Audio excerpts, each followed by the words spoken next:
Hello aspirants. सो आज की class में जो टॉपिक हम लोग देखने वाले हैं वो टॉपिक रहेगा आपका यूनिटरी वर्सेस फेडरलिज्म। ये बहुत ही इंपॉर्टेंट टॉपिक है with respect to CGPSC prelims as well as mains. इस टॉपिक को हम लोग दो क्लास में डिवाइड करेंगे। मेरा ये अप्रोच रहेगा हमारा इस पर्टिकुलर क्लास को करने के लिए। पहले हम समझेंगे कि यूनिटरी सिस्टम क्या होता है, फिर हम देखेंगे फेडरल सिस्टम क्या होता है, फिर हम देखेंगे article related to them. After that we will divide this class in the second class, जिसमें हम लोग देखेंगे क्या क्या आर्टिकल। देखिए, कॉन्स्टिट्यूशन क्या है? कॉन्स्टिट्यूशन एक बुक है जिस बुक में आपके डिफरेंट डिफरेंट आर्टिकल को हमारे संविधान में किसने डाल दिया है? कॉन्स्टिट्यूएंट असेंबली ने।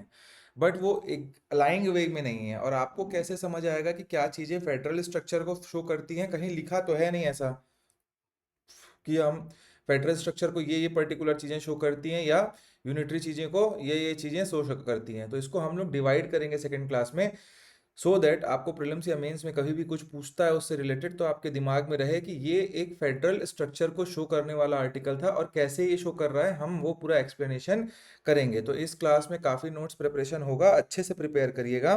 ट्रस्ट मी, यहाँ से आपको जो बाहर आप लक्ष्मीकांत पढ़ें या कहीं और के नोट्स पढ़ें, आपको समझ उतने अच्छे से नहीं आएगा। बिकॉज ये आर्टिकल को सब हियर एंड वेयर करके पढ़ाते हैं अलग अलग जगहों पे।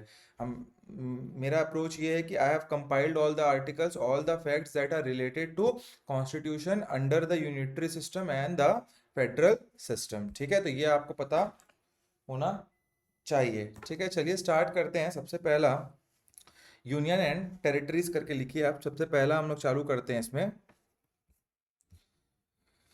आपको समझना है कि क्या होता है यूनिटरी सिस्टम। यूनिटरी सिस्टम क्या होता है?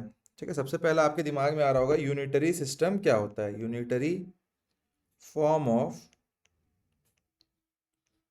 गवर्नमेंट।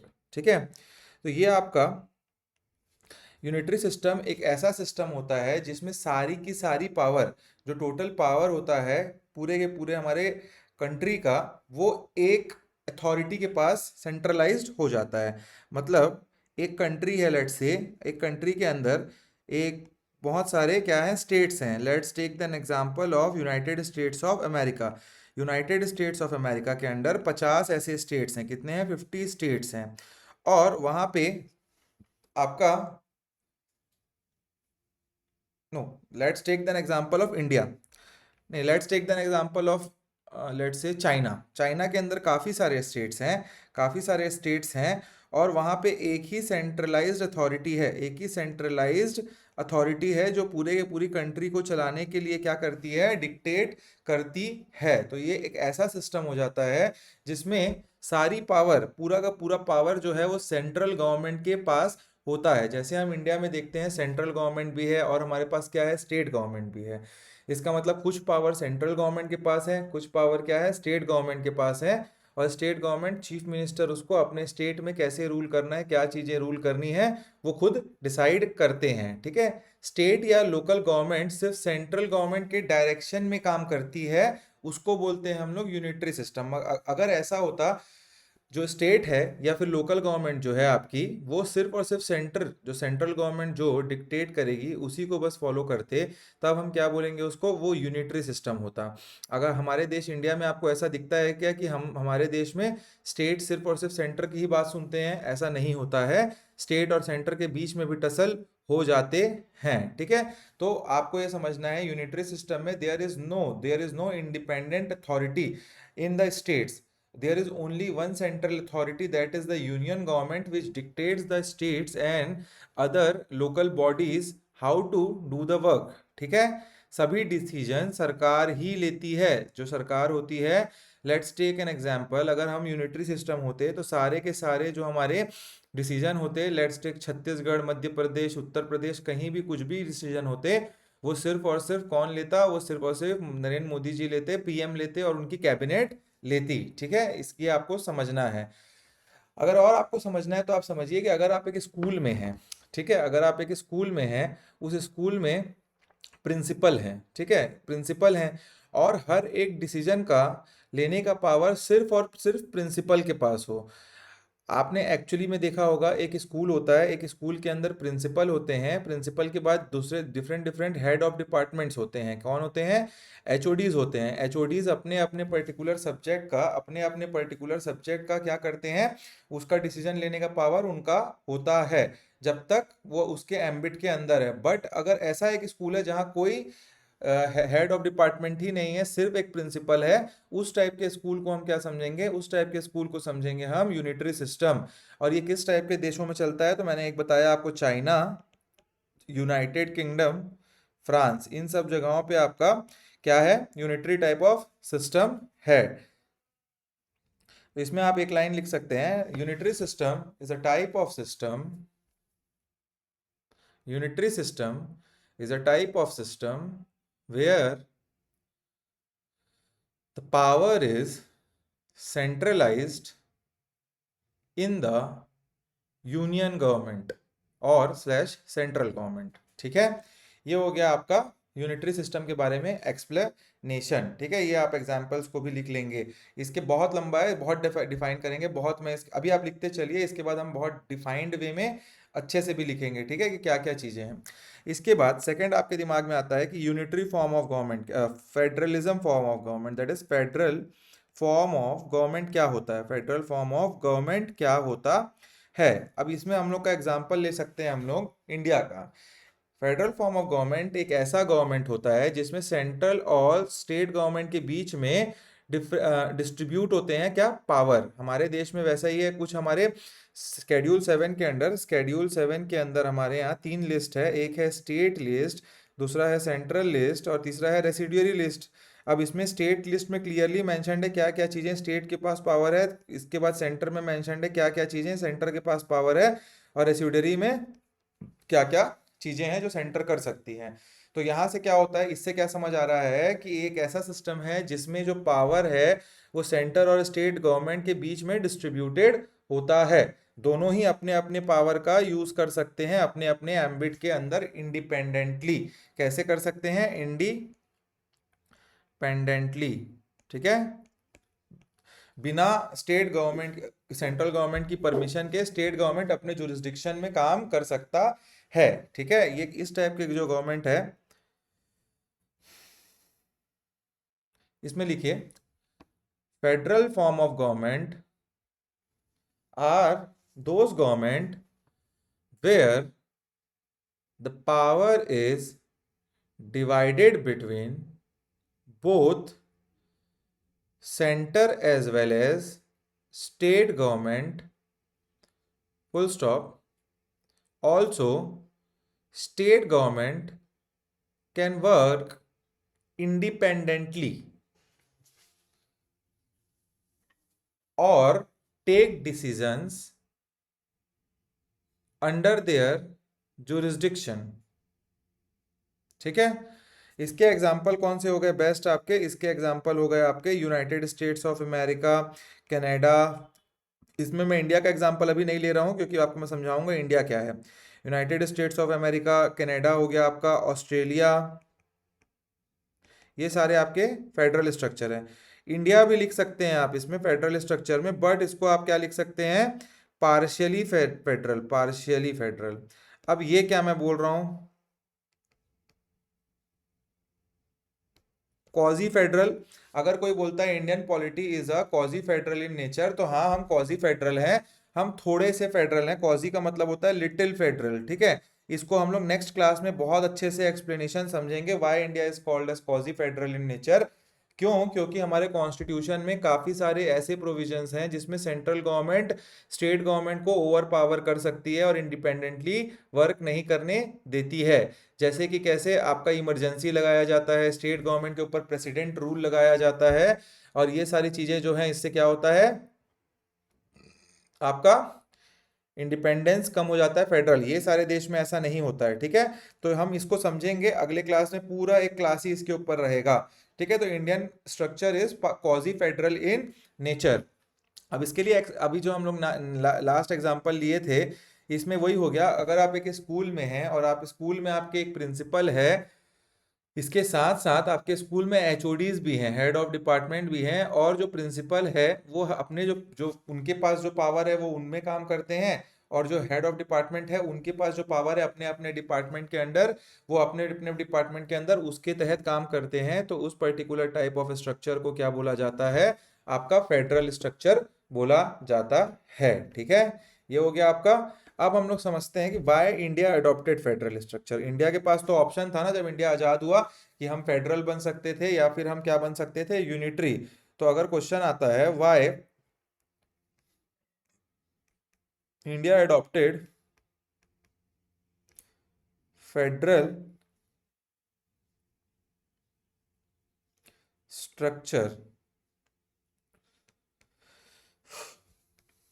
तो इंडिया क्यों अडॉप्ट किया फेडरल स्ट्रक्चर, ये हम लोग देखते हैं। सबसे पहले हम बहुत लार्ज एंड डाइवर्स कंट्री हैं, ठीक है। हमारा पॉपुलेशन बहुत ज़्यादा है, ज़्यादा था उस टाइम भी, और हमारा पॉपुलेशन आज भी बहुत ज़्यादा है। तो अलग अलग लैंग्वेज और अलग अलग कल्चर है हमारे देश में, इसलिए एक रीज़न था कि सभी जगह को हम लोग एक साथ यूनिटी इन डाइवर्सिटी वाला कंसेप्ट को लेते हुए हमने क्या किया, इस पर्टिकुलर हमारे कंट्री को फेडरल स्ट्रक्चर की ओर बनाया। ठीक है, तो क्या लिख सकते हैं, लार्ज एंड डाइवर्स पॉपुलेशन। भाई साउथ के स्टेट्स हैं वो थोड़े एजुकेटेड स्टेट्स हैं, उनके लिए पॉलिसीज उनकी स्टेट गवर्नमेंट ज़्यादा अच्छा बनाएगी। नॉर्दर्न स्टेट्स हैं वो थोड़े कम अनस्किल्ड लेबर ज़्यादा है नॉर्दर्न स्टेट्स में, और वहाँ एजुकेशन थोड़ा कम है, तो वहाँ पे आपके नॉर्दर्न स्टेट्स में क्या होगा, वहाँ की स्टेट गवर्नमेंट अपने हिसाब से पॉलिसी बनाएगी। तो ये अलग अलग लैंग्वेजेस की बात हो गई। नॉर्थ ईस्टर्न स्टेट्स हैं वहाँ पे ट्राइबल कम्युनिटी ज़्यादा है, तो वहाँ की जो आपकी स्टेट गवर्नमेंट है वो उनके लिए अलग पॉलिसी बनाएगी। तो ये कल्चर भी वहाँ का अलग डिफरेंट है, ट्राइबल कल्चर। आप कश्मीर जाएंगे तो वहाँ का कल्चर अलग है, आप गुजरात जाएंगे वहाँ का कल्चर अलग है हमारे देश में, और आप केरला जाएंगे तो वहाँ का कल्चर भी अलग है। तो हर कल्चर को उस पर्टिकुलर स्टेट गवर्नमेंट ज़्यादा अच्छे से समझ सकती है, इसीलिए हमारे देश में फेडरल स्ट्रक्चर को चुना गया। ये एक पॉइंट होता है। ठीक है, इसमें लिख सकते हैं because of the population, different languages and diverse culture. ठीक है, ऐसे नीचे ऐसे लिख लीजिएगा। ठीक, फिर सेकंड पॉइंट आपका हो जाता है क्या, हिस्टोरिकल बैकग्राउंड। हिस्टोरिकल बैकग्राउंड का मतलब क्या हो गया,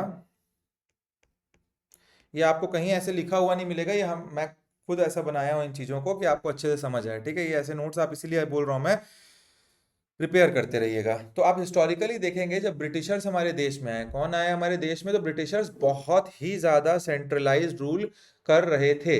तो हम हमेशा बात करते थे डिसेंट्रलाइज्ड रूल की, क्योंकि उनका क्या था, उनका सिर्फ और सिर्फ एक मोटो था कि इंडिया को ज़्यादा से ज़्यादा एक्सप्लॉइट कर सकें। तो ये जो सेंट्रलाइज्ड रूल है वो बहुत लॉन्गर टाइम से हम झेल रहे थे, और उससे हमारा डेवलपमेंट काफ़ी कम हो रहा था। उसकी वजह से हमने डिसेंट्रलाइज गवर्नमेंट की जरूरत पड़ी। ठीक है, तो ये हो गया आपका हिस्टोरिकल बैकग्राउंड। उसमें लिख सकते हैं आप, as Britishers were as Britishers were ruling in a centralised manner,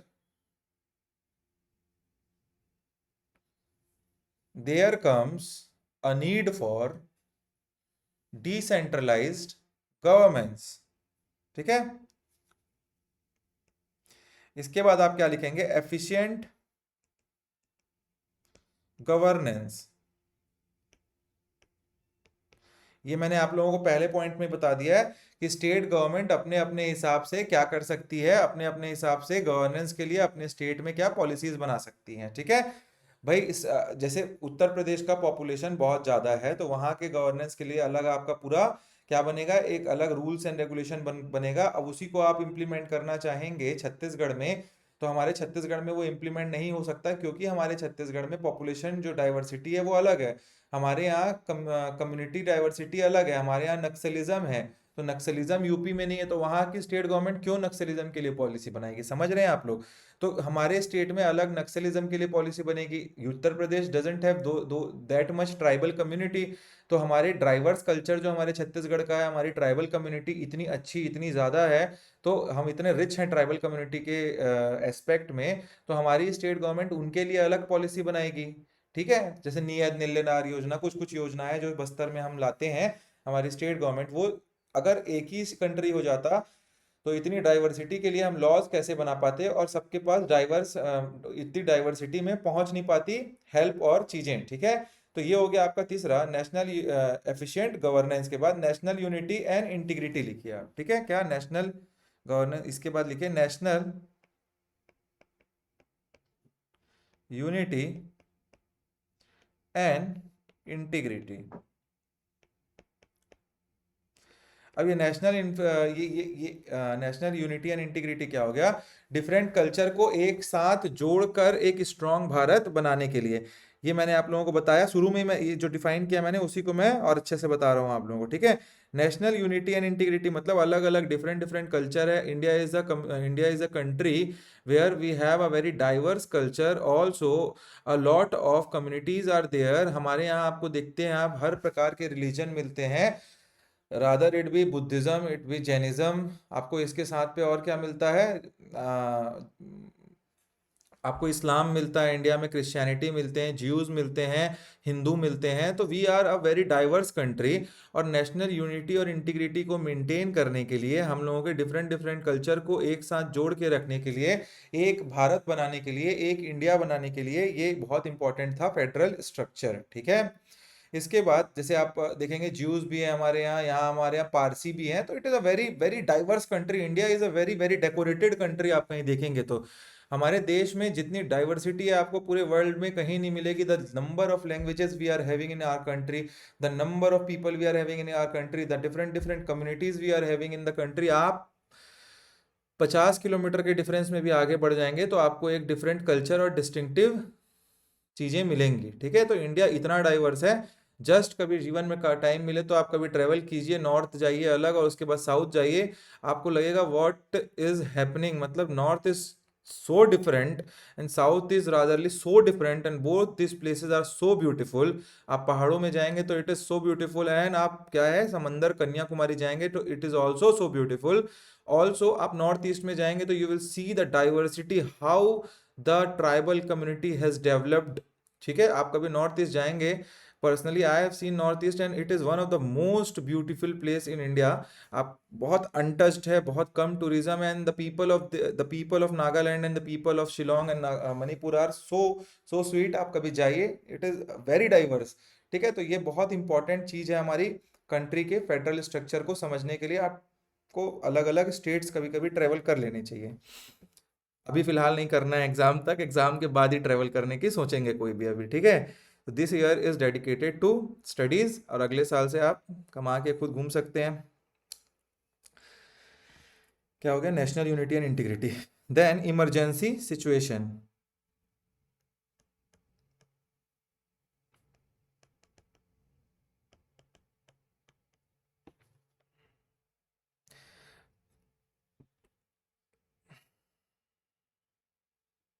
तो ये हो गया हमारे, आपका टोटल 5 एस्पेक्ट हम लिख लिए हैं।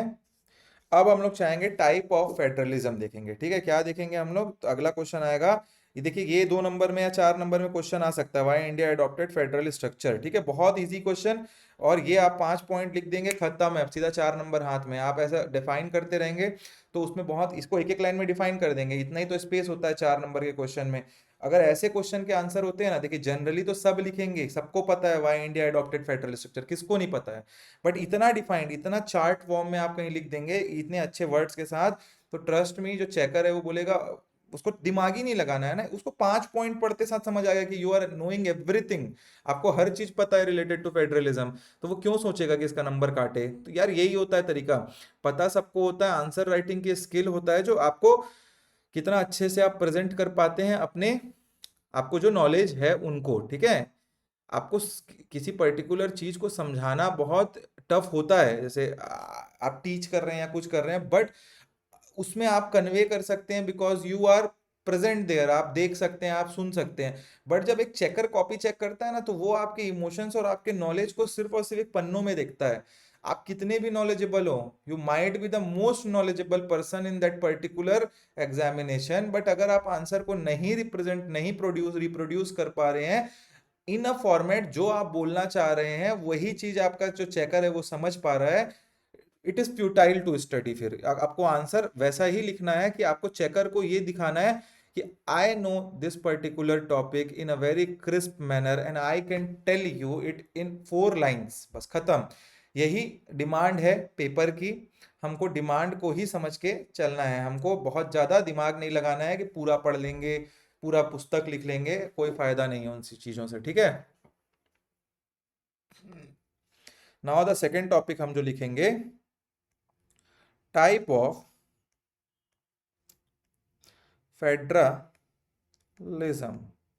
क्या पढ़ेंगे? टाइप ऑफ, फेब्रा लिख दिया मैंने, फेडरलिज्म। अब टाइप ऑफ फेडरलिज्म में आपको पता होना चाहिए सबसे पहला डुअल फेडरलिज्म। क्या होता है ये? इसको लेयर केक फेडरलिज्म भी बोलते हैं। ये होता है पहला डुअल फेडरलिज्म। अगर क्वेश्चन है पूछेगा, यही सीधा पूछेगा, what are the types of federalism in India. India नहीं, in broader perspective, what are the types of federalism, ये पूछेगा, ठीक है। इसमें से इंडिया एक टाइप का फेडरलिज्म है या 3-4 टाइप के फेडरलिज्म हमको इसमें देखने को मिलेंगे। पहला हो गया डुअल फेडरलिज्म, जिसको और क्या बोलते हैं हम? Layer cake federalism. इसमें सेंट्रल गवर्नमेंट और स्टेट गवर्नमेंट दोनों के दोनों कंप्लीटली कंप्लीटली क्या होते हैं? अलग होते हैं। मतलब सेंट्रल गवर्नमेंट की पावर सेंट्रल गवर्नमेंट की पावर है, फेडरल गवर्नमेंट की पावर फेडरल गवर्नमेंट की पावर है। सेंट्रल गवर्नमेंट कभी भी फेडरल गवर्नमेंट की पावर को इन्फ्रिंज नहीं कर सकता है, तब हम बोलेंगे डुअल फेडरलिज्म। तो central and state government completely separate होते हैं जब, ठीक है, कंप्लीटली एक सेंट्रल गवर्नमेंट हो गया, एक स्टेट गवर्नमेंट, कोई इसमें लिंक नहीं, दो पैरेलल लाइन है इसमें, ठीक है बस। तो ये हो गया आपका डुअल फेडरलिज्म। ये हमको कहाँ देखने को मिलता है? तो ये हमको देखने को मिलता है यूनाइटेड स्टेट्स ऑफ अमेरिका में। यूनाइटेड स्टेट्स ऑफ अमेरिका में एक कंट्री है यूनाइटेड स्टेट्स ऑफ अमेरिका, जिसके प्रेसिडेंट है डोनाल्ड ट्रंप, और उसी कंट्री में 50 डिफरेंट डिफरेंट स्टेट्स हैं। उन 50 डिफरेंट डिफरेंट स्टेट्स का अपना अपना सुप्रीम कोर्ट है। उन 50 डिफरेंट डिफरेंट स्टेट्स के अपने अपने कॉन्स्टिट्यूशन है। उन 50 डिफरेंट डिफरेंट स्टेट्स के अपने लॉज हैं अलग अलग। उन 50 डिफरेंट डिफरेंट स्टेट्स के फ्लैग्स हैं अपने अलग अलग भी, ठीक है। तो this is what the actual federalism look like. ये एक्चुअल में फेडरलिज्म है कि जब स्टेट गवर्नमेंट अपने लिए लॉ बनाती है तो वो अपने लिए ही लॉ बनाती है। वहां आप, अगर आप वॉशिंगटन से शिकागो जा रहे हैं तो भी आपको वहां पे जो पार्किंग रूल्स है वो भी डिफरेंट है, वहां पे गाड़ी चलाने के रूल्स में भी डिफरेंसेस हैं।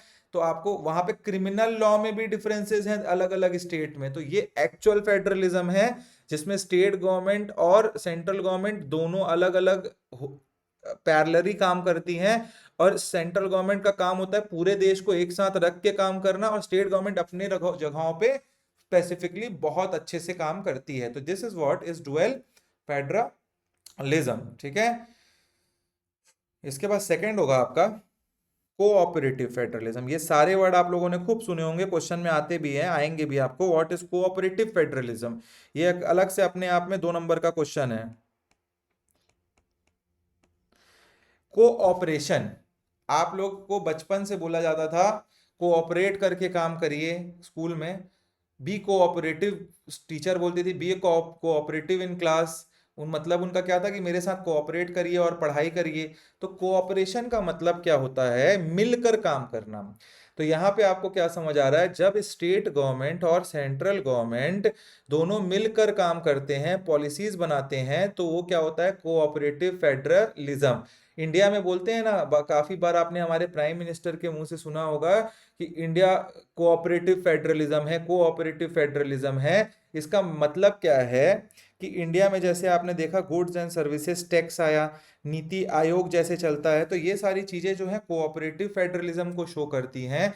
क्यों? जो गुड्स एंड सर्विसेज टैक्स है, उसमें जो एक स्टेट है दूसरे स्टेट के साथ मिल के क्या करता है? टैक्स शेयर करता है। इंटर स्टेट बाउंड्री जो होती है, उन्होंने अपनी अपनी ऑक्ट्रॉय को हटाया, और क्या होता है उसमें? स्टेट का जीएसटी अलग होता है, सेंटर का जीएसटी अलग। आपने देखा होगा जब आप फूड का, खाने का बिल लेते हैं, या आपको अभी नेक्सस का भी बिल दिखा होगा जब, तो उसमें क्या लिखा रहता है? जीएसटी लिखा रहता है।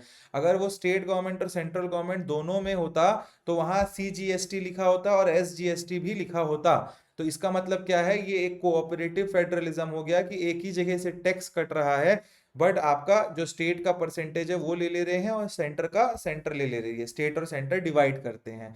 नीति आयोग भी कोऑपरेटिव फेडरलिज्म के लिए बहुत इंपॉर्टेंट कैसा हो गया, क्योंकि वहां लॉज एंड पॉलिसीज के बारे में डिस्कशन होता है और उसके मेंबर दोनों स्टेट और सेंटर के लोग होते हैं। तो ठीक है, ये आपको पता होना चाहिए। इसमें लिख सकते हैं कोऑपरेटिव फेडरलिज्म में, cooperative federalism is a type of federalism in which state and center sits together and makes policy। ठीक है। then the next is competitive federalism। अब कॉम्पिटिटिव का मतलब कंपटीशन से रिलेटेड है, ये आप लोगों को क्लियरली दिख रहा है यहाँ पे, एक क्लियरली दिख रहा है ना, समझ आ रहा है कि कुछ कंपटीशन की बात हो रही है यहाँ पे। अब कंपटीशन पॉजिटिव भी हो सकता है, नेगेटिव भी हो सकता है। अब फेडरल स्ट्रक्चर में बोल रहे हैं तो हम ये पॉजिटिव कंपटीशन की बात कर रहे हैं। इसका मतलब क्या है, जो स्टेट्स हैं वो एक दूसरे से बेटर परफॉर्म करने के लिए कंपटीशन करती है, ठीक है, कोशिश करती है। जैसे कि कैसे, आपको सबसे बेस्ट एग्जांपल मैं देता हूं। इंडिया में आपको पता होगा हर स्टेट एक पर्टिकुलर पॉलिसी के पीछे पड़ी है, जो है ईज ऑफ डूइंग बिजनेस। अब ये ईज ऑफ डूइंग बिजनेस क्या है, हर एक जो स्टेट गवर्नमेंट है वो क्या कर रही है, वो बड़े बड़े, अभी क्या है, आपने लास्ट करंट अफेयर क्लास देखी होगी, तो मैंने आप लोगों को उस करंट अफेयर क्लास में क्या बताया था, एक करंट अफेयर क्लास में, कि आपका जो हमारे स्टेट के चीफ मिनिस्टर है वो बैंगलोर गए थे, और बैंगलोर जाके उन्होंने क्या किया था, उन्होंने वहां पे अभी डील की है, क्या डील की है, उस बैंगलोर जाके उन्होंने 3,100 करोड़ का जो आपके दूसरे बड़े बड़े कंपनीज हैं उनसे इन्वेस्टमेंट इन छत्तीसगढ़ के लिए लाया है। तो वो ऐसे ही नहीं है जाके मिल लिए ले आए, उन्होंने ईज ऑफ डूइंग बिजनेसेस के तरह क्या किया, उन्होंने फ्री में जमीन अलॉट की होगी, उन्होंने बोला होगा कि हम सब्सिडाइज रूप में आपको इलेक्ट्रिसिटी प्रोवाइड करेंगे, आपको जमीन देंगे, आपको ट्रांसपोर्टेशन की फैसिलिटीज के लिए ईज ऑफ रोड और ट्रांसपोर्ट की फैसिलिटीज देंगे। तब इन चीज़ों के तहत क्या आते हैं लोग, जो डिफरेंट डिफरेंट आपके जो बड़े बड़े कंपनीज होते हैं वो इन्वेस्ट करते हैं। तो यही कॉम्पिटिटिव फेडरलिज्म हो गया। हम छत्तीसगढ़ भी ये काम कर रहा है, तेलंगाना भी काम कर रहा है, हैदराबाद में हो रहा है ये चीज़ें, उत्तर प्रदेश में भी आप देखते हैं बड़ी बड़ी पॉलिसीज आ रही हैं बिजनेसेस को खींचने के लिए। तो हर एक स्टेट क्या कर रहा है, अपने स्टेट में अट्रैक्ट करने की कोशिश कर रहा है बिजनेसेस को, सो दैट उनका स्टेट का जीडीपी बढ़े और स्टेट प्रॉस्पेरस हो। अब ये कंपटीशन तो हुआ, और ये फेडरलिज्म भी है, तो ये पॉजिटिव कंपटीशन हो गया। तो आप लिख सकते हैं कि इफ स्टेट्स,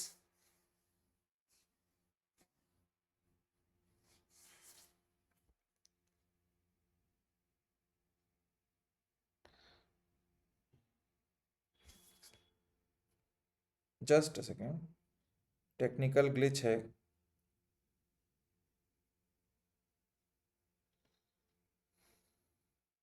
हाँ, चलिए अब लिखिए, if states try to perform better from other states, it is known as competitive federalism, and the best example, and the example is ease of doing business index। ठीक है। Next is fiscal federalism. क्या, fiscal federalism, ये भी एक type of federalism है। इसमें क्या होता है, स्टेट गवर्नमेंट जो है, सेंट्रल गवर्नमेंट जो है, स्टेट गवर्नमेंट को हेल्प करती है फिजिकली। जैसे हमारे इंडिया में होता है, जो ज़्यादा डाउन ट्रोडन स्टेट्स हैं उनको सेंटर ज़्यादा पैसा देती है उनको अपलिफ्ट करने के लिए, वहाँ के लोगों को, और जो वेल टू डू स्टेट्स हैं वहाँ थोड़ा कम पैसा जाता है। ये फिजिकल फेडरलिज्म है। इसको हमारे कौन देश में बताता है, तो फाइनेंस कमीशन जो है, फाइनेंस कमीशन वो डिसाइड करता है। ठीक है, तो ये आपको पता होना चाहिए, ये फिजिकल फेडरलिज्म हो गया। इसके बाद आपका आखिरी आता है एसिमेट्रिकल फेडरलिज्म। अब ये एसिमेट्रिकल फेडरलिज्म क्या है, कुछ स्टेट्स को एक्स्ट्रा ऑटोनॉमी दी जाती है, तब उसको बोला जाता है स्टेट फेडरलिज्म। अब जैसे देखिए आपको मैं समझाता हूँ स्टेट फेडरलिज्म। जैसे जम्मू कश्मीर था पहले, आप पहले देखिए, गवर्नमेंट है ये डिवाइडेड है आपका दो हिस्से में, ठीक है, यूनियन गवर्नमेंट और स्टेट गवर्नमेंट में। ठीक है, अब यूनियन और स्टेट गवर्नमेंट हो गए, फिर आपका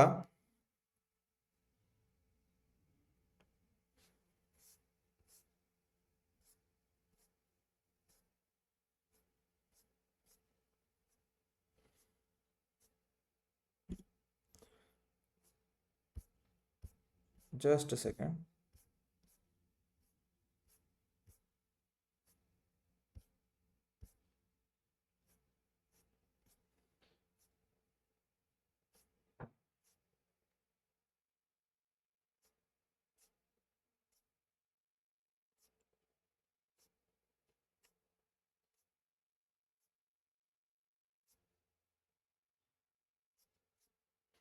एक सेकेंड, टेक्निकल एक ग्लिच आ रहा है हमारे इसमें।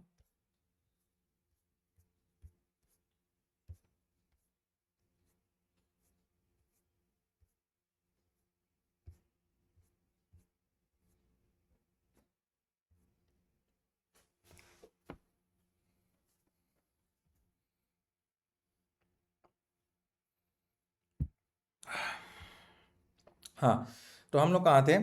जो आपका एसिमेट्रिकल गवर्नमेंट का मॉडल समझ रहे थे। एसिमेट्रिकल गवर्नमेंट का जो मॉडल है वो दो हिस्से में डिवाइडेड है। पहले तो एक यूनियन गवर्नमेंट हो गया, एक स्टेट गवर्नमेंट हो गया। इसको हम लोग पढ़ रहे हैं इंडिया के कॉन्टेक्स्ट में, ठीक है, इंडिया के कॉन्टेक्स्ट में। जो यूनियन गवर्नमेंट है वो तो पूरा का पूरा यूनियन, जिसको सेंट्रल गवर्नमेंट बोलते हैं, वो अपने में एक हो गया। अब स्टेट गवर्नमेंट के बारे में देखिए आप, एसिमेट्रिकल क्यों बोल रहा हूँ मैं? ऐसा तो नहीं है कि जो पूरे के पूरे स्टेट्स हैं वो एक बराबर है, नहीं, ऐसा नहीं है हमारे यहाँ। अब यहाँ क्या आप हो गया, यहाँ आपके यहाँ आप डिवाइड कर लेते हैं इसको हम लोग तीन हिस्से में, ठीक है। एक तो हो गया हमारे नॉर्मल स्टेट, जैसे छत्तीसगढ़ हो गया, मध्य प्रदेश हो गया, आपका उत्तर प्रदेश हो गया। एक इस टाइप के स्टेट्स होते हैं हमारे देश में, ठीक है। इसके बाद हमारे देश में क्या होते हैं? स्पेशल कैटेगरी स्टेट्स होते हैं। क्या होते हैं? Special category states. जो स्टेट्स आपके नॉर्थ ईस्टर्न स्टेट्स होते हैं उनमें स्पेशल कैटेगरी, मतलब जिसमें जो गवर्नमेंट ऑफ इंडिया है वो ज़्यादा एम्फेसाइज करती है और उनको स्पेशल कैटेगरी में रखी होती है। जैसे आपका स्केड्यूल 6 में रखा हुआ है किनको, असम, मेघालय, त्रिपुरा, मिजोरम, इन सारे को रखा गया है। तो ये स्पेशल कैटेगरी स्टेटस वाले स्टेट हो गए हमारे देश में, ठीक है। इसीलिए एसिमेट्रिकल बोल रहे हैं, ऐसा नहीं है सेंटर और स्टेट बराबर अलग अलग तो सारे स्टेट बराबर। स्टेट में कितनी एसिमेट्रिकलिटी दिख रही है आपको? आप स्टेट भी सिमेट्रिक नहीं है। एक तो नॉर्मल स्टेट हो गए, फिर स्पेशल कैटेगरी स्टेटस वाले स्टेट हो गए, फिर इसमें भी आपका दो हिस्सा हो जाएगा। इसमें स्टेट्स हो गए, एक इन दोनों में इनइक्वालिटी दिख रही है, फिर स्टेट्स हो गए, और उसमें भी इनइक्वालिटी आपकी किस में हो गई? यूनियन टेरिटरीज हो गए, ठीक है, यूटीज हो गए हमारे। तो स्टेट और यूटीज भी दो हिस्से में आप देख रहे हैं, सिमेट्रिकलिटी नहीं है। अब यूटीज में भी आप देखेंगे तो उसमें भी सिमेट्रिकली नहीं है, ठीक है। इसमें यूनियन टेरिटरी भी आपका सिमेट्रिकल नहीं है। कैसे यूनियन टेरिटरी सिमेट्रिकल नहीं है? तो दिल्ली और पौंडीचेरी को देखते हैं आप, तो दिल्ली और पौंडीचेरी जो है, यहाँ पे आपको क्या दिखता है? लेजिस्लेचर दिखता है। वहीं आपका वो ये भी यूनियन टेरिटरी है, और चंडीगढ़ भी यूनियन टेरिटरी है, बट चंडीगढ़ में आपको क्या नहीं दिखता? लेजिस्लेचर नहीं दिखता। तो ये इंडियन गवर्नमेंट का एक्चुअल वर्किंग है। देखिए इंडियन गवर्नमेंट जो है एसिमेट्रिकल इन नेचर है। सबसे पहले हमने देखा कि एक यूनियन गवर्नमेंट है, हाँ ठीक है मोदी जी की गवर्नमेंट। फिर डिफरेंट एक हो गया आपका स्टेट गवर्नमेंट, और ये दोनों भी इक्वल नहीं है पावर में, ठीक है। अब इसके बाद एक्चुअल में तो फेडरल स्ट्रक्चर में ये दोनों इक्वल होने चाहिए थे पावर में, बट हमारे देश में नहीं है। ये क्यों इक्वल नहीं है, नेक्स्ट क्लास में पढ़ेंगे हम लोग, ठीक है। अभी समझ लीजिए, आपको ही पता है इमरजेंसी प्रोविजंस है, काफी सारी चीजें हैं जिसमें हमको दिखता है कि फेडरल स्ट्रक्चर नहीं है हमारा देश, प्रेसिडेंट रूल लगा सकते हैं, तो ये इक्वल नहीं हुए, तो ये सिमेट्रिकल नहीं हुए, ठीक है। इसके स्टेट हम देखते हैं तो एक नॉर्मल स्टेट हो गए, एक स्पेशल कैटेगरी स्टेटस वाले स्टेट हो गए। नॉर्मल स्टेट को अलग सिस्टम पूरा बना होता है, उसमें आप जो भी स्कीम होती है गवर्नमेंट की उसमें 60-40 का रेशियो शेयर करती है गवर्नमेंट, और जो स्पेशल कैटेगरी स्टेटस होते हैं उनको 90-10 का करती है। और स्पेशल कैटेगरी स्टेटस के लिए अलग से स्केड्यूल है हमारे पास कुछ, जैसे 6th स्केड्यूल में असम, मेघालय, त्रिपुरा, मिजोरम है, ठीक है। इसके बाद आप देखते हैं स्टेट और यूटीज हैं। स्टेट और यूनियन टेरिटरी में भी अलग अलग डिफरेंसेस हैं, सिमेट्रिकल नहीं है उन दोनों के दोनों भी।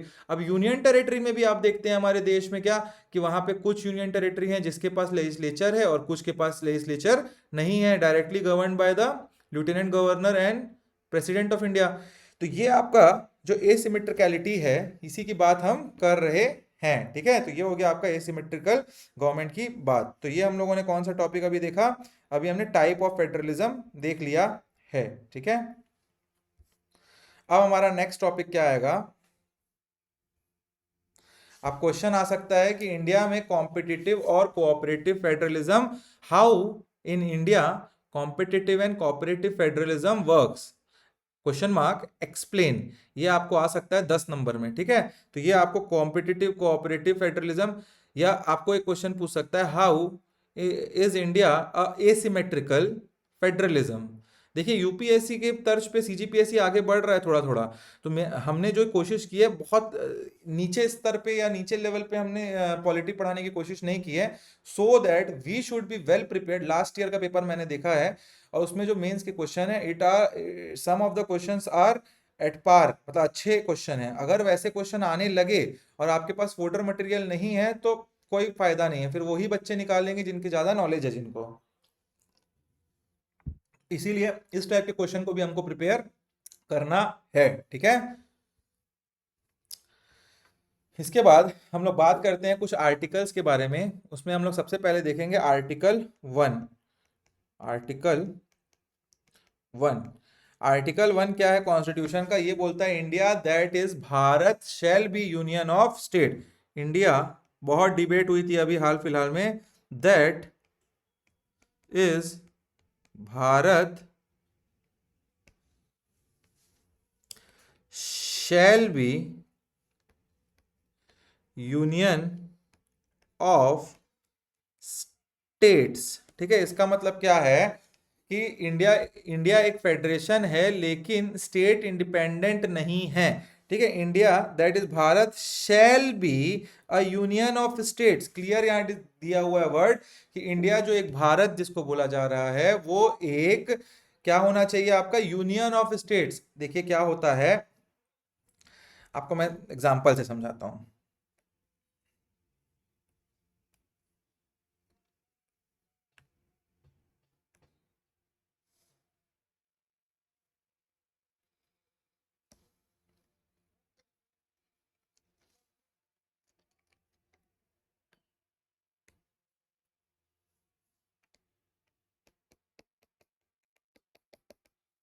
पता नहीं आप लोग को समझ आ रहा है कि नहीं, बट मैं कोशिश तो कर रहा हूँ। मतलब ये ड्राइंग में बोल रहा हूँ, मैं समझा तो दूंगा ही मैं।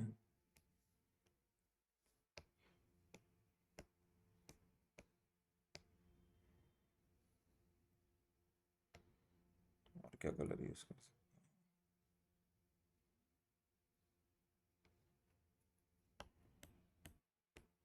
सकते तो ये दो जो आपके स्क्रीन में दिख रहा है ये क्या है?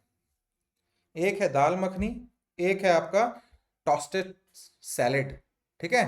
तो आपको ये दो अलग अलग चीजें दिख रही हैं। ये दाल मखनी जो है ना, ये दाल मखनी, ये आपका ये आपका क्या हो गया आपका? ये हो गया आपका फेडरल स्ट्रक्चर, ठीक है। नहीं, ये हो गया आपका यूनियन स्ट्रक्चर, जो यूनिटरी स्ट्रक्चर होता है वो आपका हो गया दाल मखनी।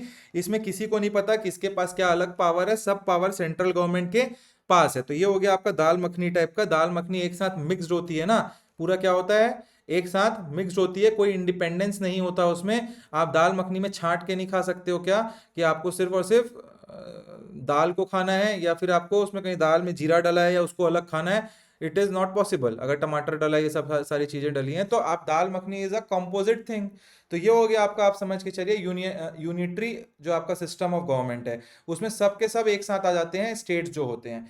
बट आपका ये फेडरल स्ट्रक्चर है। ये देखिए टोस्टेड सैलेड जो अंग्रेज लोग खाते हैं हमारे यहाँ, इसमें आपको कहीं ग्रीन पीस खाना है, गाजर खाना है, या आपको टमाटर खाना है, तो वो अलग अलग दिख रहा है, अलग अलग डिफाइंड है, आप उसको अलग से निकाल सकते हैं। तो ये आपका क्या हो गया? फेडरल स्ट्रक्चर हो गया। इट इज वेल डिफाइंड कि ये कौन सा सब्जी है, ये कौन सा सैलेड है, ठीक है। तो दिस इज व्हाट, याद रख लीजिएगा ऐसा कि this is the easiest way कि ये दाल मखनी है, dal makhani is a unitary system and the salad is the federal system, ठीक है। तो ये हो गया आपका, समझाने के लिए था वो। Now right the article 2। Article 2 लिखिए। आर्टिकल 2 होता क्या है पहले समझिए। पार्लियामेंट के पास पावर है कि नए टेरिटरीज या स्टेट को इंडियन यूनियन में शामिल कर सकें, ठीक है। इसका एग्जांपल कैसे हुआ? सिक्किम, आपको पता होगा सिक्किम जो था अलग से कंट्री था, और वो 1975 में इंडिया के साथ क्या हुआ? जुड़ा। और ये किसके अंडर हुआ था? ये आर्टिकल आपका 2 के अंदर हुआ था। इसका मतलब Indian parliament has the power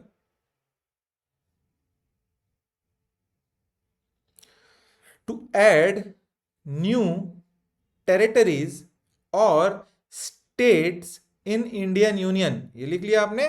तो ये हो गया आपका आर्टिकल 2। इंडियन किस, अगर क्वेश्चन आता है कि किसके पास ये पावर है नए टेरिटरी को, तो ये क्लियर है, पार्लियामेंट। कॉन्स्टिट्यूशन में क्या दिया, Indian parliament has that power to do that. ठीक है। तो हमने अभी तक क्या क्या देख लिया आज के टॉपिक जो अभी तक किया हमने, उन टॉपिक्स में हमने क्या क्या देख लिया है। हमने देखा है सबसे पहले कि इंडिया एक क्वाजी फेडरल है। इंडिया क्या है, क्वाजी फेडरल इन नेचर है, अभी तक हमने पढ़ा। मतलब क्या हुआ, इंडिया में यूनिटरी सिस्टम भी है और फेडरल सिस्टम, दोनों वर्क करता है। फेडरलिज्म जो है वो पावर शेयरिंग इंश्योर करता है, क्या इंश्योर करता है, और रीजनल एस्पिरेशंस को प्रोटेक्ट करता है, ये हमने पढ़ा था आज। मैंने बताया था आपको, डाइवर्सिटी को प्रोटेक्ट करता है। इंडिया का सिस्टम किस टाइप का है, तो इंडिया का system cooperative and competitive type का है, ये भी हमने देखा। नीति आयोग देखा हमने, ईज ऑफ डूइंग बिजनेस देखा।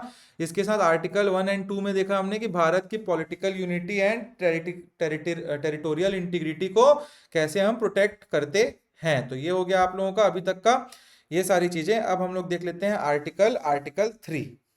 अभी तक ये सब देखा हमने, अब आर्टिकल 3 देख लेते हैं हम लोग। ठीक है। आर्टिकल 3 में क्या है, ये आर्टिकल 3 क्या है, स्टेट फॉर्मेशन के बारे में है। ठीक है।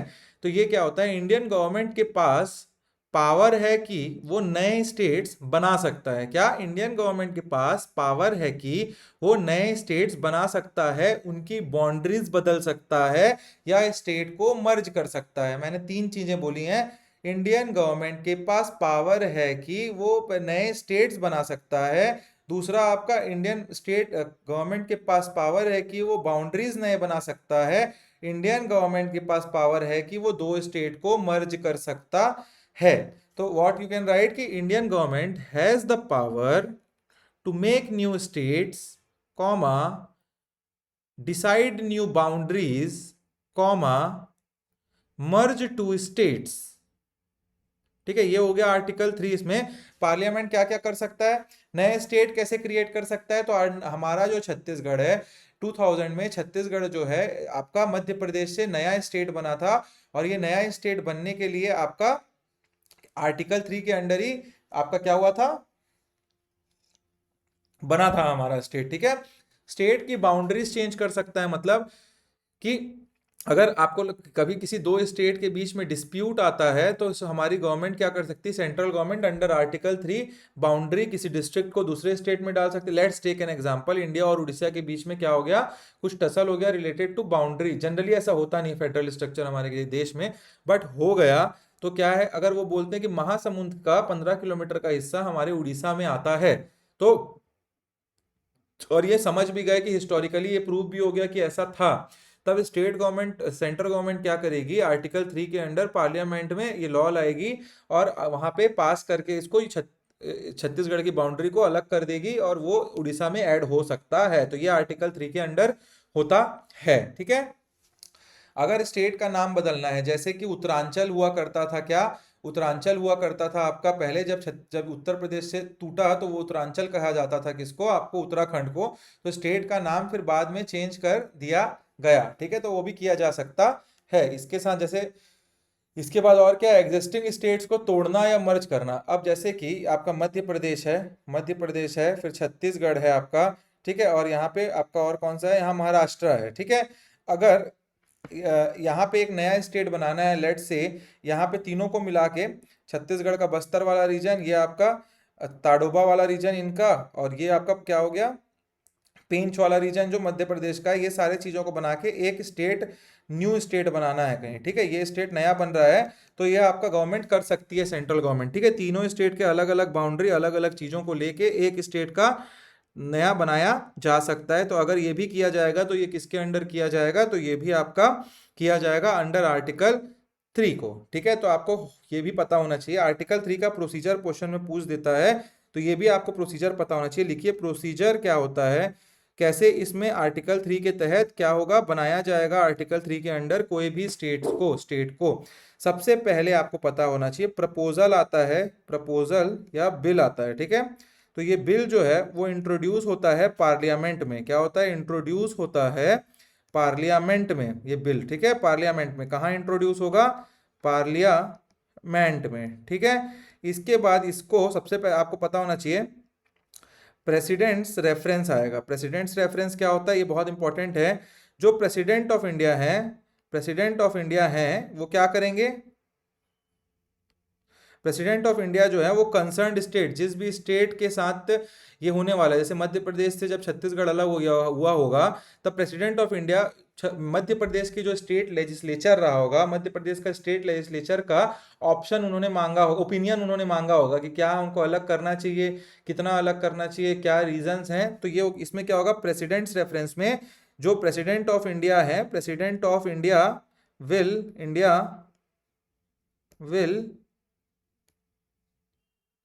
ask concerned state the opinion,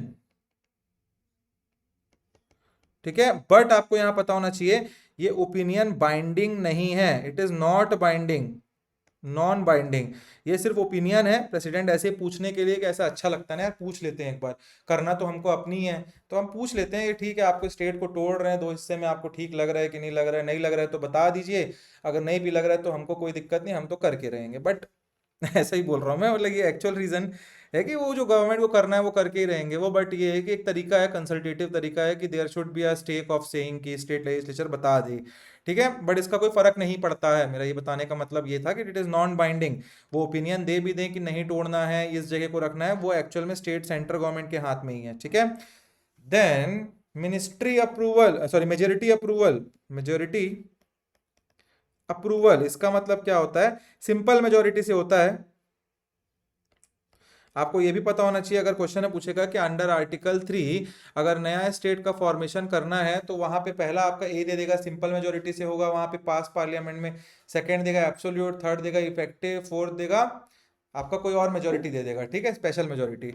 तो आपका आंसर है simple majority, 50% and more present and voting, ठीक है, उससे ही आपका यहाँ पे वोट दिया जाता है। तो सिंपल मेजोरिटी से बिल को पास किया जाएगा, किससे? सिंपल मेजोरिटी से बिल को पास किया जाएगा। और इसके बाद ये चला जाएगा प्रेसिडेंट के एसेंट के लिए। कहाँ चला जाएगा? प्रेसिडेंट के एसेंट के लिए। और प्रेसिडेंट जैसे ही साइन करेंगे तो क्या हो जाएगा? वो नया स्टेट फॉर्मेशन हो जाएगा। जैसे छत्तीसगढ़, झारखंड और उत्तराखंड, दो हमने तीन नए स्टेट देखे थे कब? जो 2000 में और 2014 में, 2014 में हमने देखा था तेलंगाना को बनते हुए, ठीक है।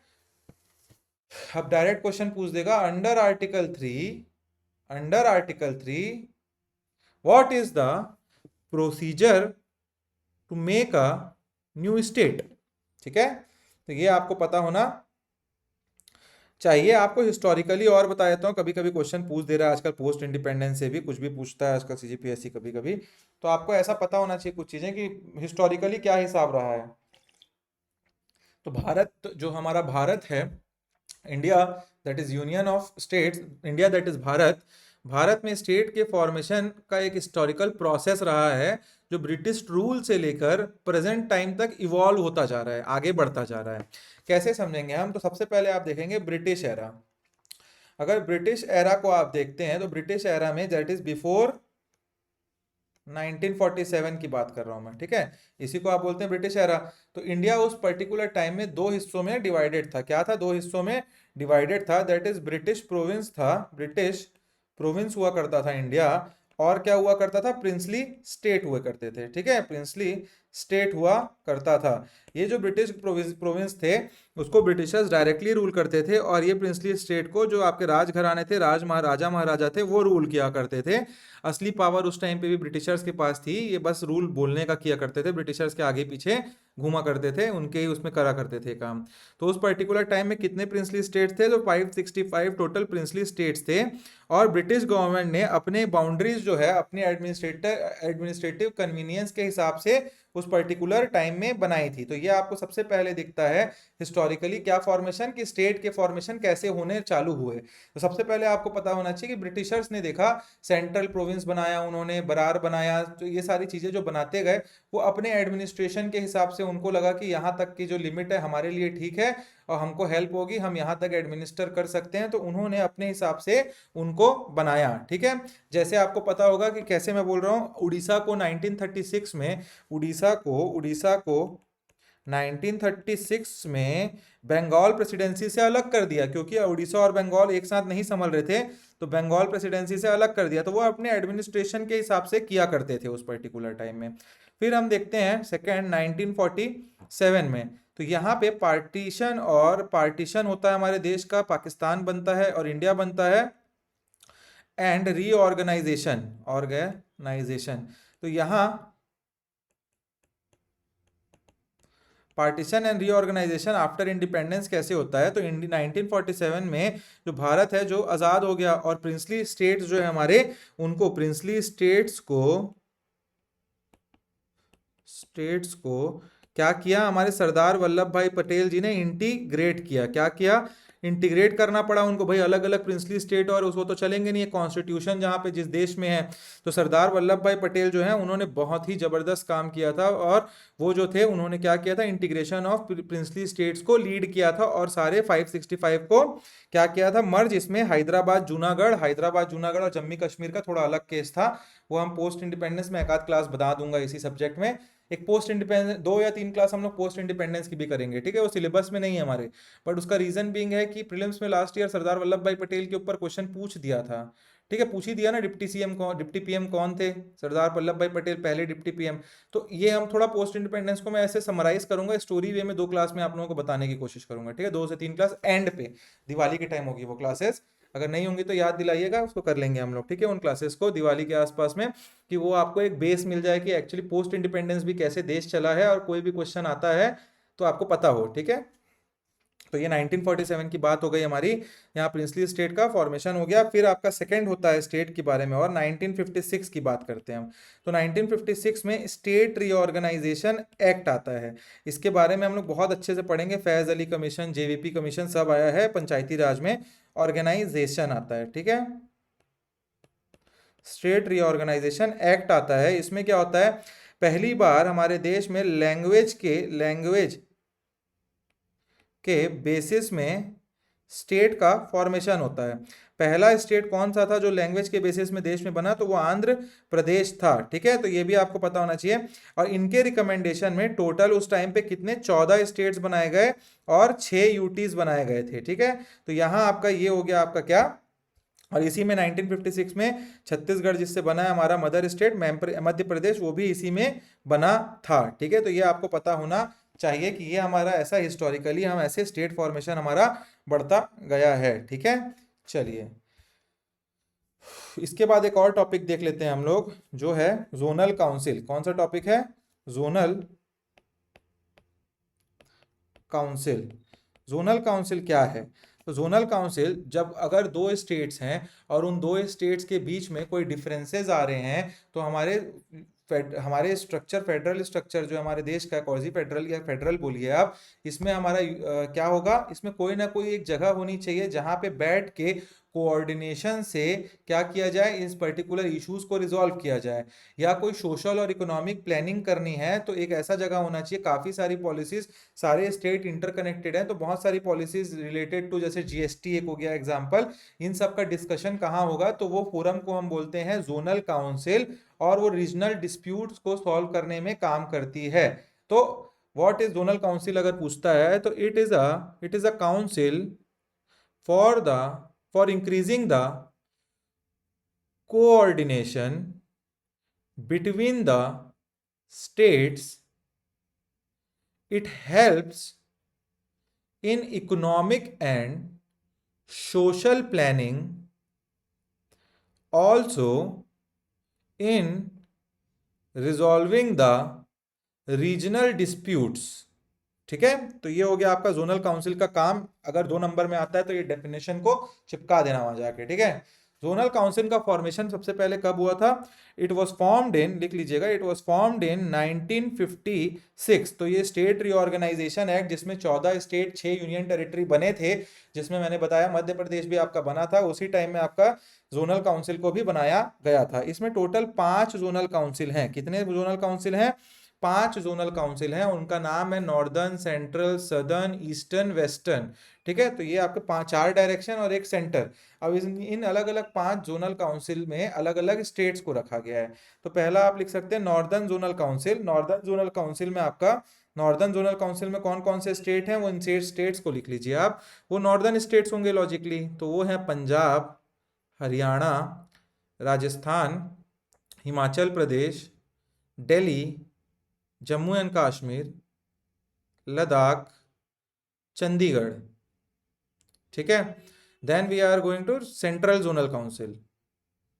उसमें आपका है उत्तर प्रदेश, उत्तर प्रदेश, मध्य प्रदेश, मध्य प्रदेश, छत्तीसगढ़, छत्तीसगढ़, उत्तराखंड। ठीक है, उत्तराखंड को यूके लिखिए, छत्तीसगढ़ को सीजी लिखिए, उत्तर प्रदेश को यूपी लिखिए, मध्य प्रदेश को एमपी। तरीका यही है।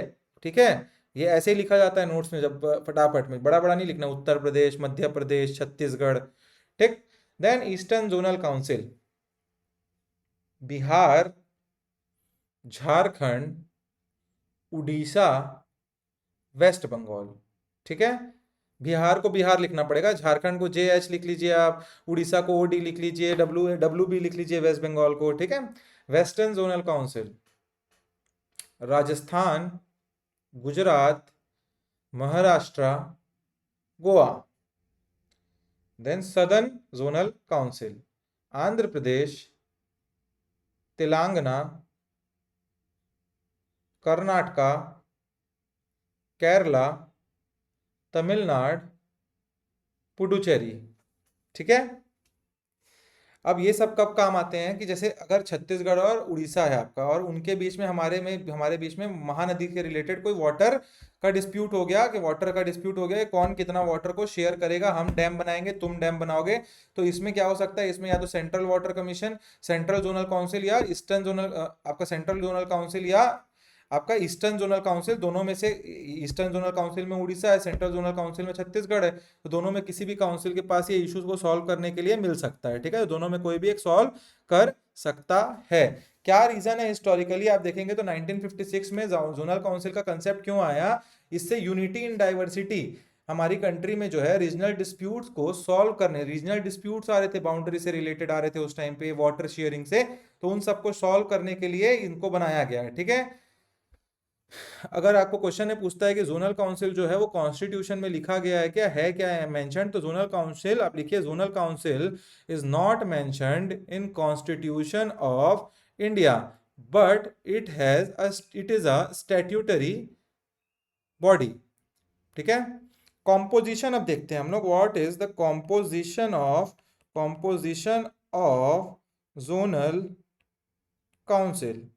तो कॉम्पोजिशन ऑफ जोनल काउंसिल में क्या होता है आपका, चेयरमैन कौन होते हैं इसका, चेयरमैन होते हैं आपके, हेड होते हैं इसके हमेशा होम मिनिस्टर, जैसे अभी कौन होंगे, अमित शाह जी। ठीक है, इसके बाद हर साल वाइस चेयरमैन बनते हैं, कौन, वाइस चेयरपर्सन। और वाइस चेयरपर्सन कौन होता है, तो उस जोनल काउंसिल का एक चीफ मिनिस्टर हर साल क्या बनेगा, रिस्पेक्टिव CM रोटेशन बेसिस पे क्या बनते जाएंगे, हेड बनते जाएंगे, वाइस प्रेसिडेंट, वाइस चेयरमैन बनेंगे उस काउंसिल के। जैसे आप eastern zonal council, central zonal council है, तो एक साल योगी आदित्यनाथ रहेंगे, अगले साल विष्णुदेव साय जी रहेंगे, फिर अगले साल उसमें कौन रहेंगे, और जो दूसरे दूसरे स्टेट हैं उनके भी लीडर रहेंगे, मध्य प्रदेश के रहेंगे जो यादव हैं, तो वैसे ही रहेगा, हर साल परमानेंट है होम मिनिस्टर जो चेयरपर्सन है, वाइस चेयरपर्सन हर साल चेंज होंगे। तो respective states CM on rotation basis. Member कौन होता है, तो मेंबर होते हैं CM। ठीक है, और गवर्नर जहां CM नहीं है। ठीक है, एडवाइजरी मेंबर कौन होते हैं, इसमें और मेंबर होते हैं एडवाइजरी मेंबर, एडवाइस करने के लिए, तो वो मेंबर होते हैं आपके नीति आयोग से, पहले प्लानिंग कमीशन से हुआ करते थे। ठीक है, तो ये आप लोगों का आज का क्लास हम लोग खत्म करते हैं। आज की क्लास में हम लोगों ने काफी सारे टॉपिक देख लिए हैं। अब कल की क्लास में अब क्या देखेंगे हम लोग कि why India is federal, why India is unitary, why, कल का एक ही टॉपिक है, why India is quasi federal. तो हम समझेंगे कि कौन कौन से लॉज हमारे फेडरल बताते हैं हमको देश में, कौन कौन से लॉज हमको ये बताते हैं कि क्या हम यूनिटरी इन सिस्टम है, उससे हमारे 15-20 आर्टिकल भी खत्म हो जाएंगे और हमारा कोर्स भी तेजी से आगे बढ़ेगा। ठीक है, अगर आप लोगों को कोई डाउट आ रहा है तो आप लोग कमेंट करिए, मतलब कॉल करिए, डिस्कशन ग्रुप में आप लिख सकते हैं, मेरे को कॉल कर सकते हैं डायरेक्टली। तो मिलते हैं हम लोग नेक्स्ट क्लास में। Always I say be happy, keep, there should always be a goal and there should always be a line, कि इस गोल को हमको कब तक अचीव करना है। ठीक है, तो आपको इसीलिए मैं बोल रहा हूँ कि आपके पास गोल है मगर डेडलाइन नहीं है तो वो गोल कोई काम का नहीं है। हर चीज के लिए डेडलाइन क्रिएट करिए। डेडलाइन इन द सेंस, आज का क्लास हुआ, आज के क्लास को आज ही रिवाइज करना है, नेक्स्ट वीक फिर रिवाइज करना है, और आपको इससे क्वेश्चन, इससे रिलेटेड प्रीलिम्स के लगाने हैं, back year question, previous year question, और मेंस के आंसर को भी लिखना है साथ में। आप लोग मेरे को डीएम कर सकते हैं अपने मेंस के answer, I will try to check each and every answer, भले एक आध 2 दिन लग सकते हैं, and I will give you all guys. ठीक है, तो चलिए मिलते हैं नेक्स्ट क्लास में। Till then keep studying, be happy, thank you for watching the classes guys.